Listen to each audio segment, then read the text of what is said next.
Welcome back to the Barcode Collective podcast. I'm your host, Jacob Saldana, checking in from Spacebar Wellness over in Pasadena.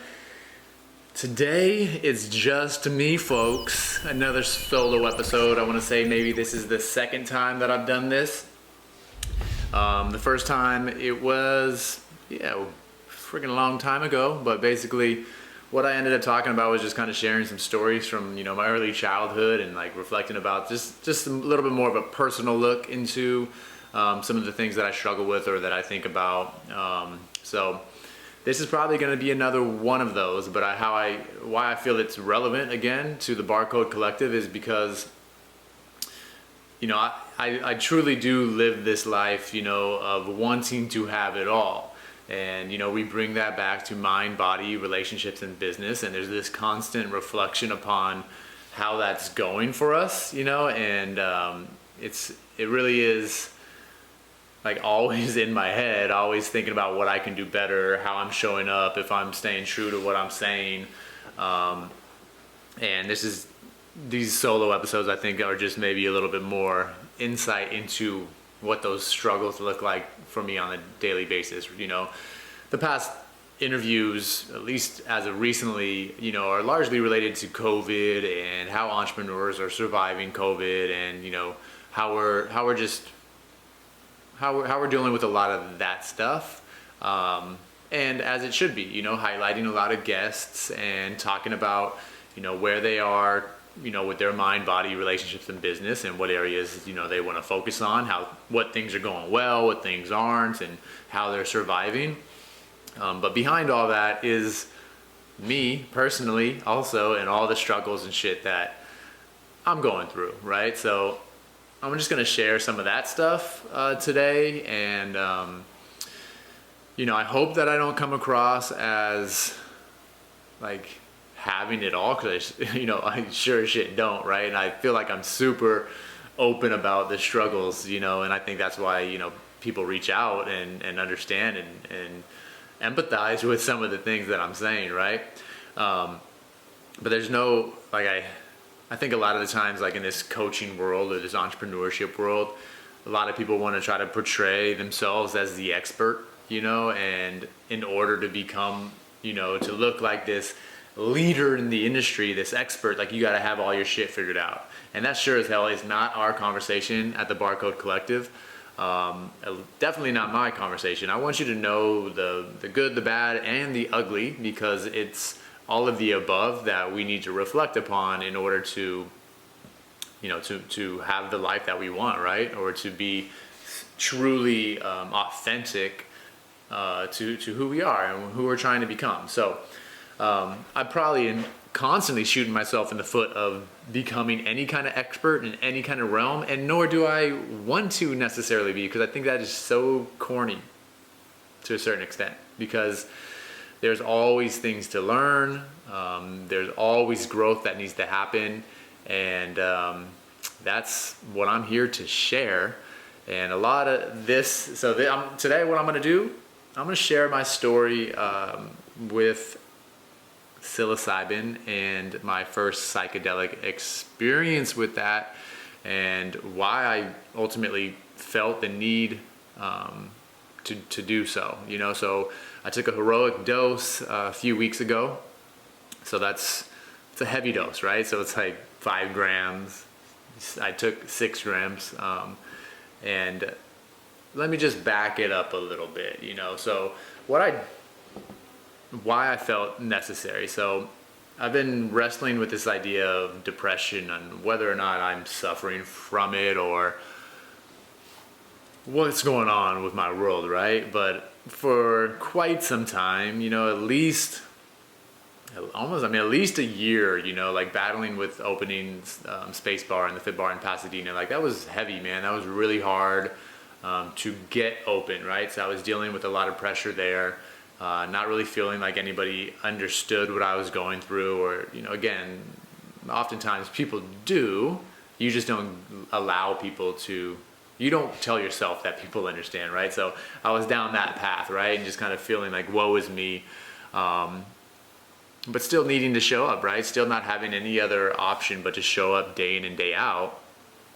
to get things done, right? So just a lot of pressure in regards to that, having to kind of put a positive face on as best you could. So that was just really wearing on me, and also just like the values that I'm always reassessing, what's important to me, right? And values end up changing, I read a lot about, so there's been a few books, it's been probably within the past year that I read. One was like Tuesdays with Morrie. There's another one, I can't think of the name of it, but a lot of it is about like what people are going through and what people are thinking about on their deathbed, right? And the regrets that they might have. So a lot of the reflection that I do is in that context where I don't want to become an old man and look around and have all these regrets. I want to be happy with my choices and be fulfilled with my day in and day out in the present moment with what I'm doing right now. And it seems like for a very long time I've been just really muscling it, trying to just get by. So I'm trying to figure out where and how I can make changes when I can, and yeah, it's just been tough, right? So here we are, right? We make it to January. Let me peel it back a little bit further again, because I haven't shared much of this, right? But I've been married in the past. So it's a big part of my story that I don't necessarily share too often. It's a lot of what I think about, not necessarily the marriage in and of itself, but more so how I showed up in the marriage, who I was at that time, what was I needing at that time, what was I giving, it shaped me, right? It shaped who I am, and then even taking it further back, it's a big reason why I'm in California. It is the reason why I'm in California. It's a big reason why, I, along with my brothers, took the leap to open up the first gym. At least a part of my story, was to create some passive income so that I can move to California. So it's a big part of it that I can't just completely turn my back on, right? Anyways, divorce happens, whatever, been divorced like over 3 years, right? So how this kind of all compiles into my current situation is that, when we were divorced, when we ended up divorcing, there was a spousal agreement. So I ended up agreeing to this spousal support, which, I felt good about at the time, largely because I felt guilty about how things ended. I felt guilty about me not seeing my promises through as far as like vows go, from death do us part, so I felt some guilt around that, and and agreed to some terms, some spousal support, which is what it is, right? Every time I make that payment, I feel good about it. But anywho, let's go 3 years, so for the past 3 years of like grinding it out and really trying to build businesses and trying to become financially successful during all of this stuff, so much of my money has been going to that agreement. So month in and month out, a good chunk of money is going to my ex. And, I'm entering 2020, right? I'm getting through this gnarly year of construction, this entire time having this like very scarce, like, damn, where's the money coming from? How am I going to pay this stuff? How are we going to collectively pull funds to get construction open here? And then kind of also happening behind the scenes is, I'm having that conversation on the business front, but then the personal side is just like behind the scenes, I'm juicing the ex-wife, right? So it's like, that money's going out. It's like, so just like turmoil, like conflict there internally, right? But anyway, so we get to 2020, January, I'm like, all right, cool. We're open. We made it this far. Still no damn money in the bank on the business front. I was like, okay, we made it this far. Let's get some momentum going, So we start building a little bit of momentum. And then also on the personal front, I'm like, all right, cool. I'm almost done paying, right? Almost done paying. And now, I'm going to finally be able to put money aside, start saving, start really working on my future, my future with Laura, and start saving and traveling and doing all that. So I had this light at the end of the tunnel. That was a lot of what was getting me through the construction stuff too. So January, we're really getting close. The light at the end of the tunnel is getting bigger and bigger. And then boom, COVID hits, and I'm like, God damn, things just hit the fan. All revenue stops. you know, the light that I had at the end of the tunnel just really shut down. So I'm still paying, right? So like I'm pretty much through that. But the tunnel just got so much further now, right? So it's like I'm not gonna just have this money now that I can save and put it in the bank. No, it's gonna have to go back now into the business to pull us out of it all, which is, I guess, fine, right? I'm going to be okay with that. I'm not too upset about it, but it definitely contributes to this feeling of like lack of hope. Why the hell am I doing any of this, right?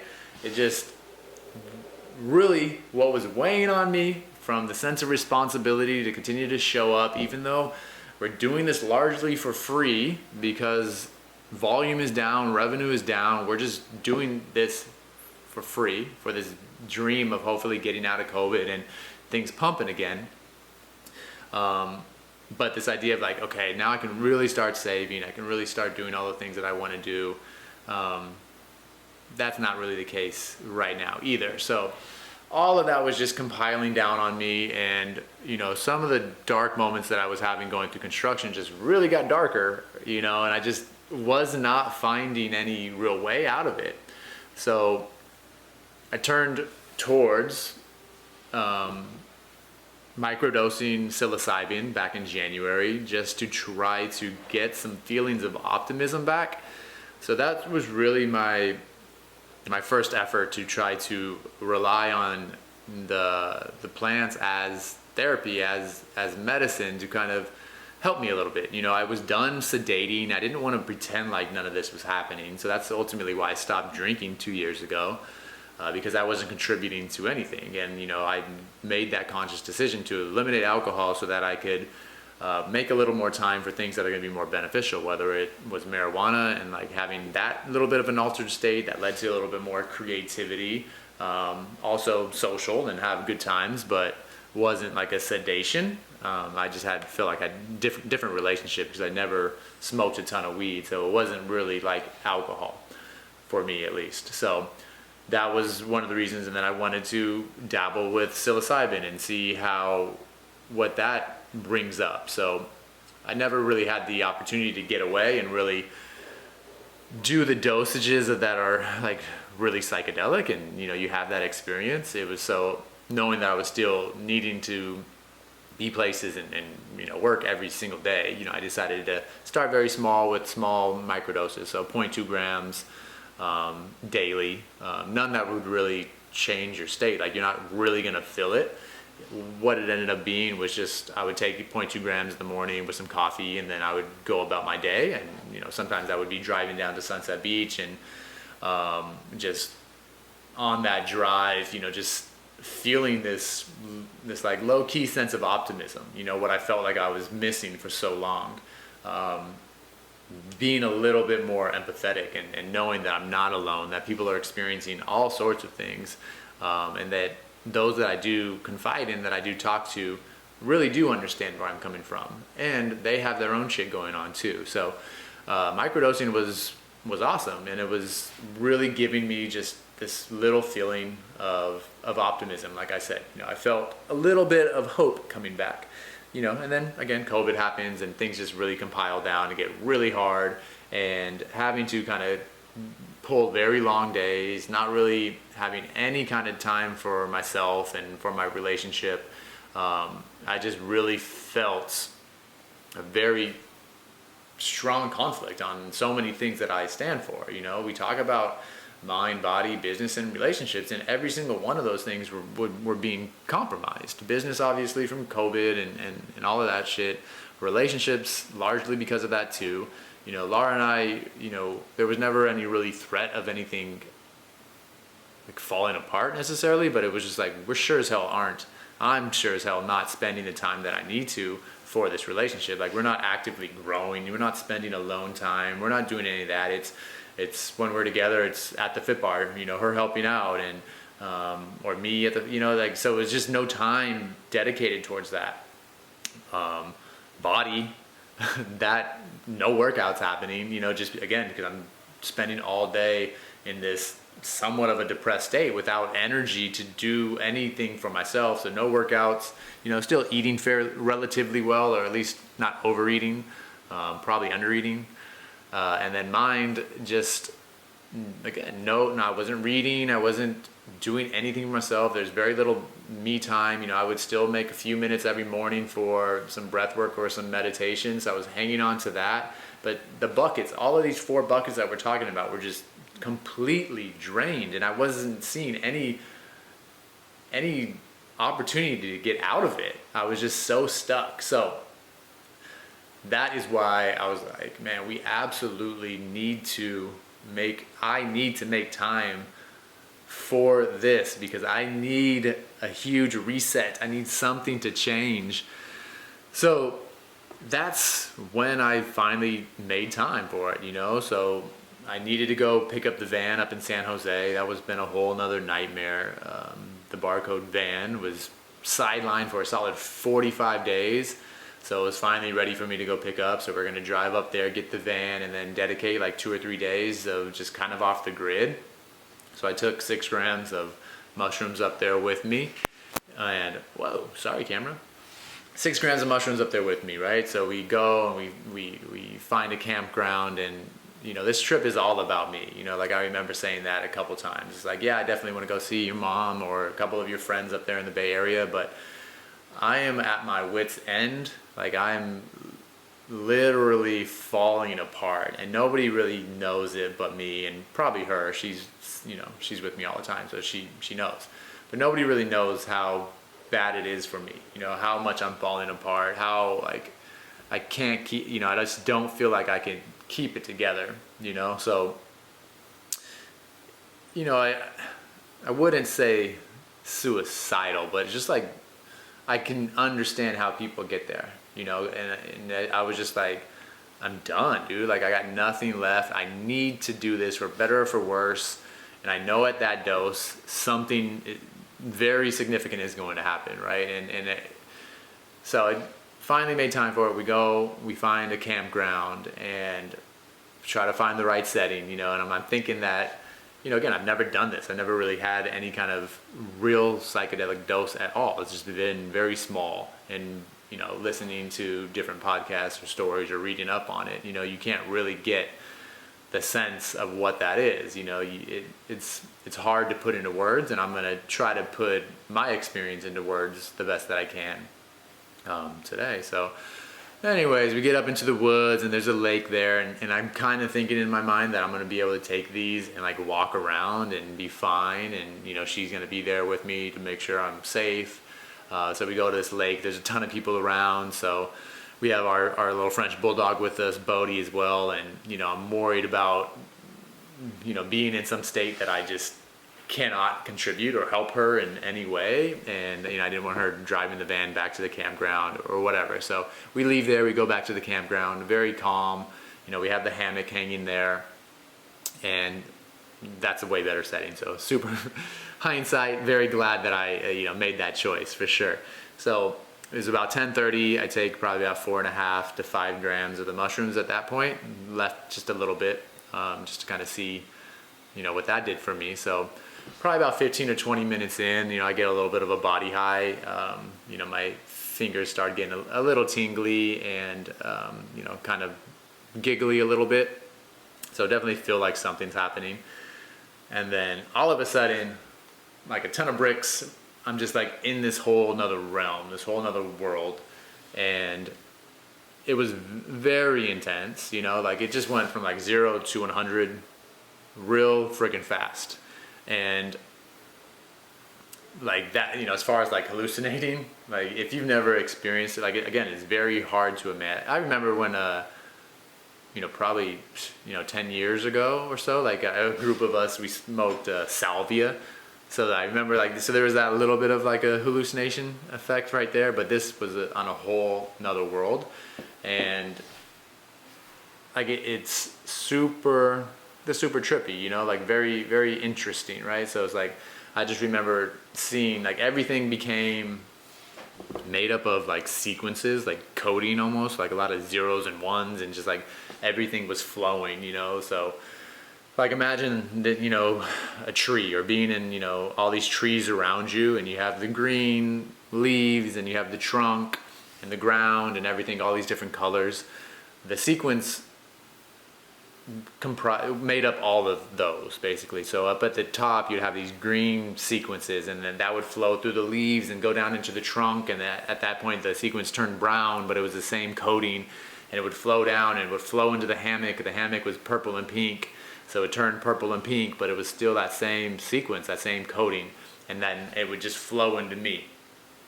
And then in all directions, everything that I was connected to, it was flowing out of me too. So I remember having this thought of just wondering if I was the source of it all, or if I was just part of it, you know what I mean? So I remember kind of thinking about that. Still don't know, I kind of have some thoughts about that, but just very interesting, right? So I remember witnessing that and seeing all of that. And once I got a little bit more used to that, I remember thinking that life as I knew it was over. Again, like I was 100% positive that I was never going to come out of it. That my past life, my past experiences was completely done. I remember thinking that, I remember knowing that I was still of this earth, that I was still here, and that I was still going to be on this earth afterwards, but my whole reality was completely gone. So it made me kind of think of, I don't know if it was because I knew kind of that, or I had heard that, if there's mental illness in your family, or you suffer from mental illness, that like a psychedelic dose of that magnitude can be it for you. You can completely lose your shit. And I've been battling with things, right? And I still show up. So again, like people wouldn't necessarily know, but there's, I have family members that really struggle with mental disorders and mental illness, or again, like even coming out of this, that word mental illness is just weird to me, because what I experienced there, like, so say schizophrenia, like we see people on the streets that we don't know what they're seeing or what they're talking to, and we have this idea that they're just struggling emotionally, and they can't relate to us. They can't relate to us. We just don't know what they're saying. So I remember kind of being in that space where that's kind of what I was envisioning my whole life now on this earth, because I knew I wasn't dead, but my life on this earth was going to be that. So that's how I was going to show up. And just thinking now that it's not that, like, we just can't understand where those people are coming from, or what they're saying, or what they're doing, right? So I don't know if that even makes sense. I guess what I'm saying is, like, so much of this reality, when people are different from the masses, we put them in a corner, or we say that they're mentally ill or whatever. But in my experience there, it was everybody else's ability to relate to me. So everyone else just couldn't see what I was seeing. That it wasn't right or wrong, or it wasn't an illness for that matter. It was just some people can't see. So like even right now, as I'm sitting in this room, I'd be seeing this most like everybody else, but behind the scenes, these sequences that I was seeing are probably there. I just can't see it. So who's to say it's right or wrong? We can just say, I don't know. I just don't know, I guess. I literally thought that was how I was gonna show up, right? So I think in that sense, there was this feeling of death to the life that I always thought that I was gonna have. So that, I guess that led to a bunch of reflecting on my previous life and what I was doing in my relationships, how I was showing up. I guess ultimately having regrets, right? So, talking about being on that deathbed and having regrets, I was in this other dimension having regrets about the things that I was doing. So I remember apologizing to Laura. I'm not even really sure what I was apologizing for.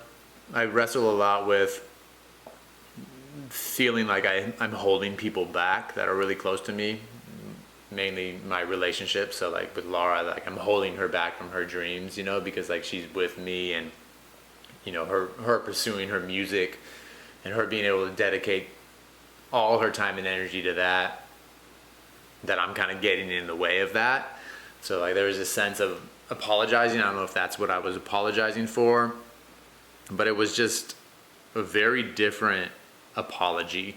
Like here, when we apologize to somebody, it's me saying I'm sorry to somebody else.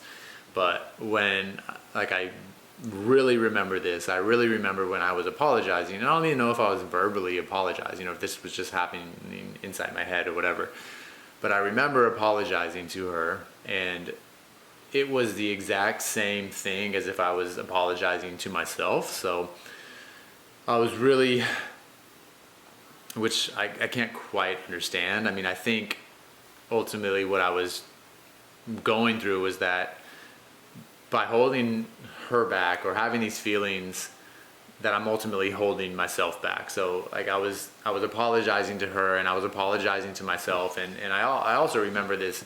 I also remember forgiving myself, just this moment of forgiveness on, being so hard on myself, and yeah, it was just this really weird connectedness, I guess.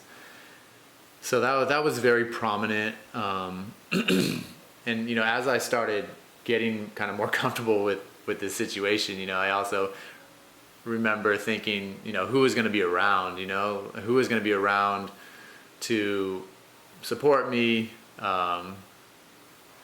knowing that I'm completely altered. Just again, imagine the person that you might see that might live in your block or live around you that really suffers, that's on the streets, right? And you just don't know what they're saying. That's what I thought it was going to be like I had no idea how I was going to drive the van out. Like I knew the van was there. I knew I was in the woods. I had no idea how I was ever going to be able to get back to that world. So I just thought that I was just going to be on the streets my entire life. And I remember thinking like, I wonder who's going to be around. Is Laura going to stick it out with me? Is she going to kind of help take care of me? Is she going to bail? Like just kind of remembering that a little bit. But that ends up fading a little bit. So I probably about an hour and a half in, 2 hours in, that really faded, and I was able to kind of get a little bit more clarity on different thoughts.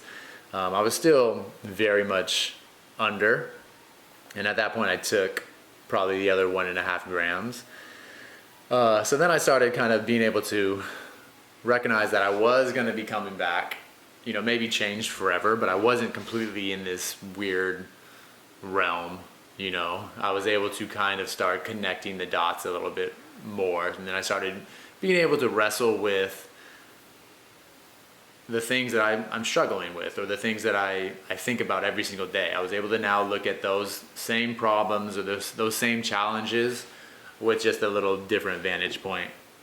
So I kept coming back to this idea of like responsibility, this idea of like breaking, throwing in the towel, like what's going to happen, can I hold up everybody? So there's like these very strong, so the hammock that was holding me up, at this point I was out of the hammock and I was kind of just walking around barefoot, and I remember just like still looking at everything, all the trees and how everything was kind of meshed together. And then I would come and I would just like fixate on the carabiner that was attached to the hammock and attached to the rope that was connected to the tree.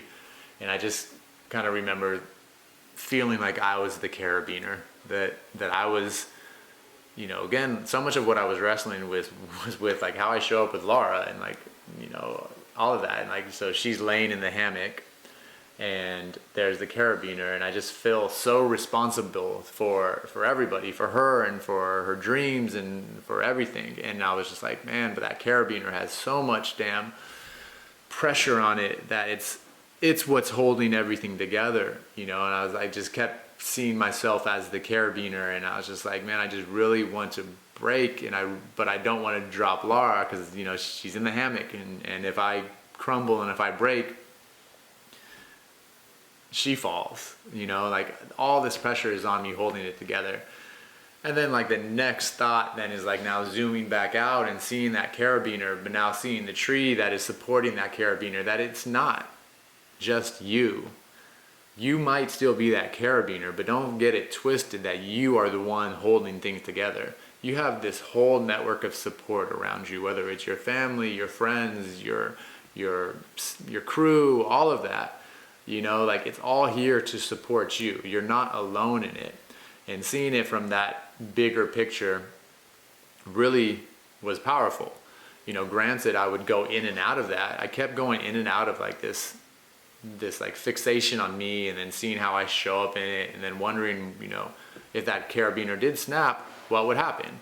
And I remember, you know, thinking about that as, like, if that carabiner broke, it's not what's holding everything together. Sure, there's going to be a little bit of a trickle, but it's going to be a very short-term trickle of, in this case, the hammock falling, but everything else still exists. Everything else is going to go on without you. And that was profound in and of itself. You know, when you think that you can't just back away and take a day for yourself because the world's going to fall apart. No, it's not. The world is going to go on without you. So if that's what's been preventing me from taking time to myself and trying to find a little balance, like, I'm wrong. You know, there is support systems around me that is going to keep things moving forward, and just not feeling fully like I'm alone, like all the weight of the world is on me. It's just not the case. So I remember that. I also just really, you know, so there was that very profound moment, you know, and of the carabiner and kind of where it shows up in the world. I also spent some time with a fly, again, kind of tying things back to responsibility. So there was this fly that, I know it sounds probably a little trippy, just hopefully the context is all coming together, right? So I'm in the woods, obviously tripping balls, but I'm coming back to it, and I'm just really wrestling with things that I think about. So this fly shows up. I'm sitting down in like a very deep squat and barefooted. I'm wearing these like 4-inch Nike shorts. So, like, I'm looking grimy, you know, no shirt on, just dirty as hell. And this fly comes and just, like, lands on my shoulder. And I just remember, like, really looking at this fly and having it spend its time with me. And I just remember being very grateful that the fly is choosing to spend its time with me. Because, you know, I had this understanding that, you know, a fly's life is maybe, you know, 20 days long. And just, like, really grateful that the fly is choosing to spend its days with me, or at least this day with me. And then kind of I would flip the other side of it and like being almost like, then I got really sad and I was crying, and you know, I think what I was thinking about was, like, what do I do? Like, I know that this fly's life is so damn short. It's 20 days. Am I responsible of sharing all that I know with this fly and being like, hey, fly, go spend your day somewhere else, man. Your life is short. Don't spend it with me. I'm not worthwhile. You know, like, there's so much more outside of me to go and see and to experience. So don't waste your time with me. Go see the world. Go spend those 20 days the best that you can. Like, I remember thinking that, and I remember, again, associating this fly with Laura, or for anybody that's, like, really close to me, and where I want them to, you know, and I literally remember saying this, you know, and I'm telling the fly, like, go get away from me, go spend your time elsewhere. And then again, I'm crying, like, most of this entire trip, like, I'm crying, I'm emotional, and, like, tears are coming down, like, I'm not like but tears are coming down my face or whatever. So I remember telling this fly to go, don't spend your time with me, you know, go see the world. And then the next thought, you know, is like thinking, like, sharing that information, like, that there's so much more to see, but then also, but I really want you to know that all that's available out there, but that you choose to spend it with me. So it's like, I want you to go see the world, but I want you to see the world with me, and I don't want you to leave me. So that was a very profound, you know, and then also, I mean, again, like, I mean, for just being real, throughout those moments of like that's all very real, all those, that thought process and seeing this fly and being there with this fly. But also in that moment, I also remember that, like, feeling like I just wanted to kill the fly. Like, if I'm suffering from all of this stuff, you know, wrestling with whether or not you go and you explore the world, or you spend it with me, I could squash all of that. Like, if I don't want to deal with those issues, I can just be alone. You know, I could kill any relationship around me and just be by myself, and just knowing that was always an option too. So yeah, that was my moment with the fly. Like, it was really profound. Probably one of the most, like, the biggest things that I remember, you know, from the experience.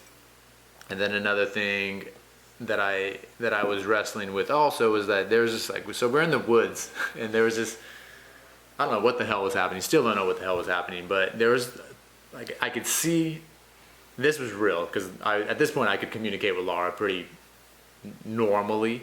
I was still on another level, but there was this group of like 20 people that were close enough for us to see, but pretty damn far away in the woods.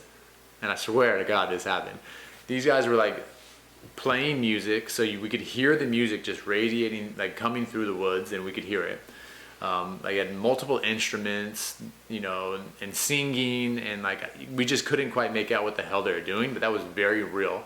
They were having like a time of their life, just singing, and doing all that they ever wanted to do with music in that moment, right? So without sharing too much of like Laura's struggles or whatever, Laura's a musician, and you know, she's, you know, battling a lot of this stuff too, like how to roll out her music, and you know, things holding her back of like pursuing that and releasing her EP and whatnot. And so I remember like these people being away over here in the woods, which is real, playing music, and I may kind of wandered off, and I found myself trying to figure out what the hell was going on over there. So I was kind of still far from them, but I was closer to them. And I remember looking back, and you know, Laura being completely sober, you know, again, this is COVID time, so like she's hesitant to really talk to anybody or whatever. So that's kind of in her way, right? But as far as I was concerned, I really wanted to see what's happening over here in the music. She was over here on the other side, so again, I was in the middle of this. The music, her, I was right in the middle. And I remember again, now thinking about like, damn, like this is so real. Like, again, I find myself in the middle between her and what she ultimately wants to do, which is music. And like, am I contributing to it? Am I hindering it? And just really, again, because this is coming back to not wanting to have regrets at the end of life. And one of the biggest regrets that I am fearful of having is that those that loved me, that I loved, ended up resenting me.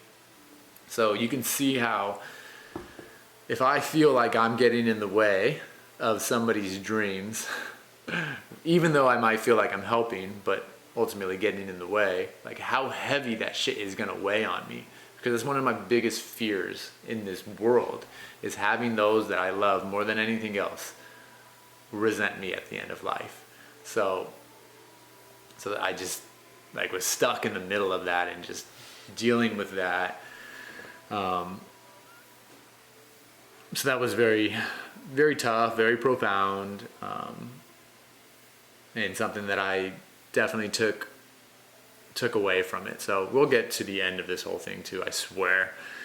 Then the other very profound thoughts that I was having when I was on this trip was just like all the money associated with all the shit that we're doing, right? So like I remember looking at the hammock and looking at my pair of Birkenstocks underneath the hammock, her pair of Birkenstocks underneath the hammock, and like how dirty everything was. But like if you could take a snapshot of that image that I had, like that's exactly what these companies spend like hundreds of thousands of millions of dollars trying to get us to recreate, you know, this image that I was seeing. And knowing that I spent a lot of money on these goddamn Birkenstocks and this hammock or whatever, just like finding the humor in it, that I was like, oh, look at this, like me thinking that I'm so woke and that I'm so aware of the marketing messages that are coming at us, and now I'm just a friggin' ad for this Birkenstock, you know? And just kind of laughing at all the money that I've spent in my days thinking that I was going to be happy. You know, I remember again, like with that whole thought process, just like being in a deep squat, you know, in the dirt, looking down. I was standing up, actually. I was standing and I was like folded over, basically. My arms were hanging in front of me down into the dirt. And I remember looking at my left wrist, and I have an Apple Watch, and my right wrist I have the Whoop, and I had these beads around my neck that weren't cheap, and they were just kind of hanging down, you know, kind of in the dirt also, and just like laughing, you know, laughing that this is what it all has come to. I have hundreds of dollars of this bullshit on me, and we spend all this money thinking that this is what we need to feel connected or to feel worthwhile, when none of that matters. We're all just gonna end up in the same dirt. You know, I'm barefoot, I'm dirty as hell, and I'm just connected to the earth, and I'm looking at all this shit that I spend my money on, and just recognizing how ridiculous that looked, or that was in that moment, that none of what I've ever purchased, minus the shrooms, contributed to this overwhelming feeling of connectedness and insight that I was experiencing in that moment. So that was trippy, and I kept coming back to all these this marketing dollars and all that shit, and just was fixating on that. But I guess the reason why we do this, or the reason why I did this, was for takeaways. You know, at this point I'm coming out of it and I'm seeing a glimmer of the old life back, and I'm, you know, there's a sense of relief, like, okay, cool, I'm gonna be able to drive again, sweet. I'm not dead. I'm gonna be able to continue on in this life, and I need to hang on to some of these lessons that I was learning while I was ultimately thought I was dead, that my life was over, right? So, okay, I got another chance at this. This is the reset button that we hear about. So we'll fast forward, you know, through that day. You know, that day was still kind of a little bit trippy, just kind of moving forward through it or whatever. But I wanted to kind of maybe fast forward the next day, or now we say we get back to my previous environment, you know, back at the space bar, you know, several days later, and it was pretty powerful on how much you hang on to. And I don't think it's a long-term fix. It definitely isn't, you know, because once you get thrown back into the environment, it was probably a week for me that I started noticing little things that I was slipping. So just a couple of takeaways. If I was wrestling with the things that I was wrestling with Laura, the biggest takeaways for me was to give her a little bit more space, let her come to some of the conclusions that she thinks is going to work, because if it doesn't come from her, there's going to be resentment. For better or for worse, it's going to be resentful on me. And if I don't want that responsibility, I need to be there and more supportive and listen, but not try to force my ideas so much on it, right? So first few days, definitely really good at that. You know, I felt like we were very connected at a way more than we had been in the past. And I just felt very optimistic. I didn't feel the pressure of having to like bite my tongue as much, because I always got some shit to say. That's always been my thing. I can always say something. In some relationships, it's witty, it's funny, it's cute, it's charming, whatever. In some, it's like annoying as fuck, and I get that. So I didn't really feel that urge to always have something to say. But then as time passed, you know, here we are, and you know, I can see that coming back. So I still have that lesson, I guess, ultimately, that I'm still pretty close to, and it does help me create this space, but I can really see myself again slipping back into it.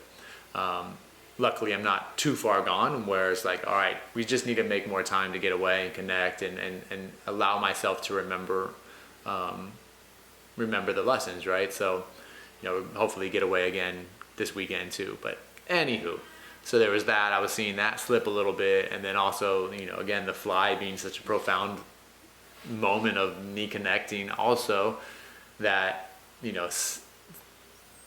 I hadn't killed a fly for like 7 days, and then I just remember, and it was I'd see a fly land on me, and I would think about the fly that landed on me, and how it deserved to live, and just like it didn't bother me, like we were just kind of going through this all together, right? And then probably about 7 days pass, and just like in a unconscious moment, this fly is flying around me, and boom, slap that fly, and I kill it. And I'm like, damn, right when I did it, I think I'm like, oh well, shit, there's another good sign that I'm slipping, right? Just like, so when you get back into the same environment that you were in, eventually you're going to start taking back on those same habits. And that is really one of the biggest takeaway here, is that if you want to change anything about yourself, if you're not changing the environment, you're never going to change those things.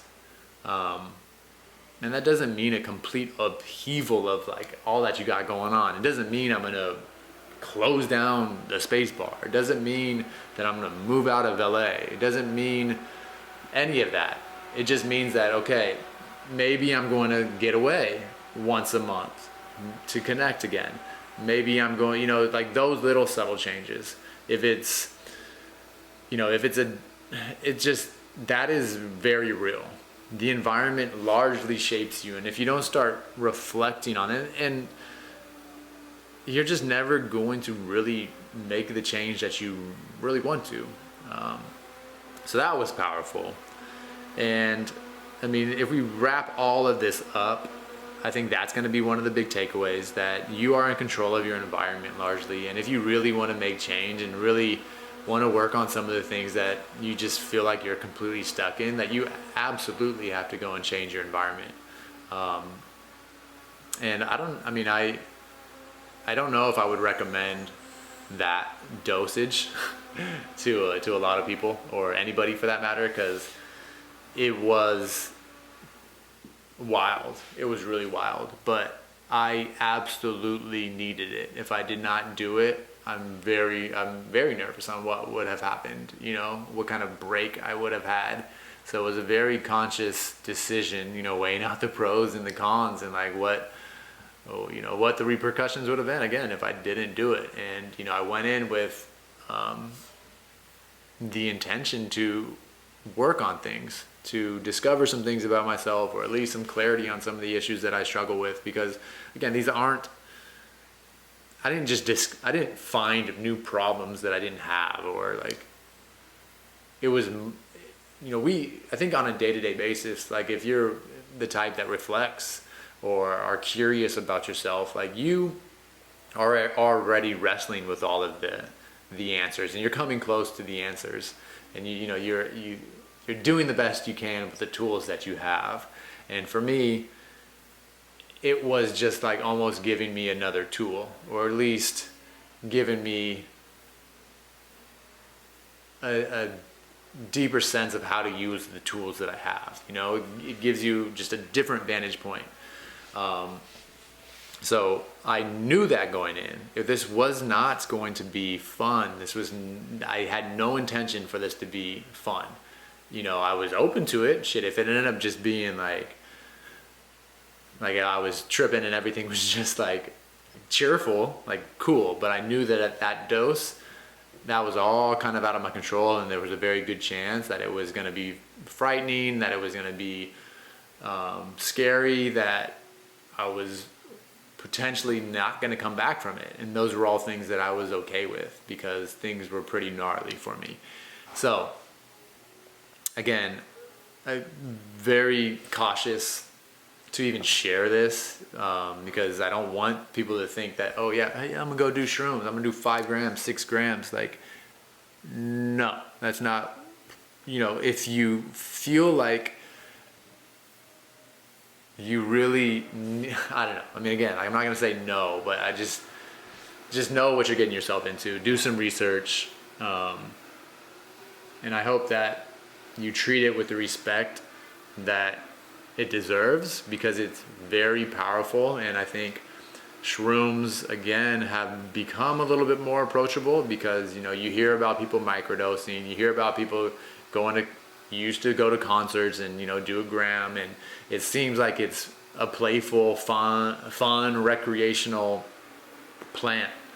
But hiding right around the corner of those dosages is a whole nother world that if you're not, you can never be ready for it. That's the thing. Is like, I tried to research and read up on it on what I was going to experience. You can never be ready for that. You just have to be ready for change, and then be open to you being not in control of how that message is getting delivered to you. So, very trippy. Will I do it again? I think I absolutely will, but with, again, this therapeutic idea and relationship with it. I will continue to microdose on a regular basis so that I can stay in that, like, I literally look at that as almost like an antidepressant or some sort of prescription drug. That is literally how I'm treating the microdosing, because it just gives me like I said, a feeling of connectedness, empathy, optimism. But like any other medicine, just not relying on that, taking days off, finding other things that I already possess to deal with that. So, those mornings, say I'm not microdosing, continuing to meditate or do the breath work, look into nature and being grateful for all that it is, so that I don't become dependent on any of it, right? And I don't know the studies on whether or not you can or would become dependent on it. But anyways, like, I'm very conscious of that, right? So I guess with that being said, for the heavier dosages, I would definitely be open to doing it again when things get hard and I really need to reset and I really need to get my shit back together. Not thinking, I guess, not ruling that out. But it was nuts. It was very interesting. So if you have any questions specific, I feel like I rambled a lot, but as I mentioned before, I struggle with getting thoughts out of my head. So if it was a ramble, I apologize. Hopefully you get what I was trying to put down. But if you have any questions, I would love to hear your guys' stories. If you've ever dabbled or had a dosage, whether it was mushrooms or some other psychedelic, or what that was for you. If you have any questions, I'd love to share more one-on-one stuff of my experience and how that was for me. But until next time, thank you for bearing with me. Thank you for being all ears, and I'm appreciative of this platform for me to get on here and talk, candidly, without the pressure, of being in front of a group. This is very therapeutic for me, so thank you. I'm very grateful for everybody who listens, and especially for those who give me feedback and let me know that you're listening, whether it's through a direct message to me personally at cub_Saldana or Instagram, or just email me at jacob@barcodecollective.com. It really does feel good when this resonates. So if it does, let me know. And we'll get back to the typical interviews next week. But until next time, I am out of here. Thank you very much. You guys have a beautiful day.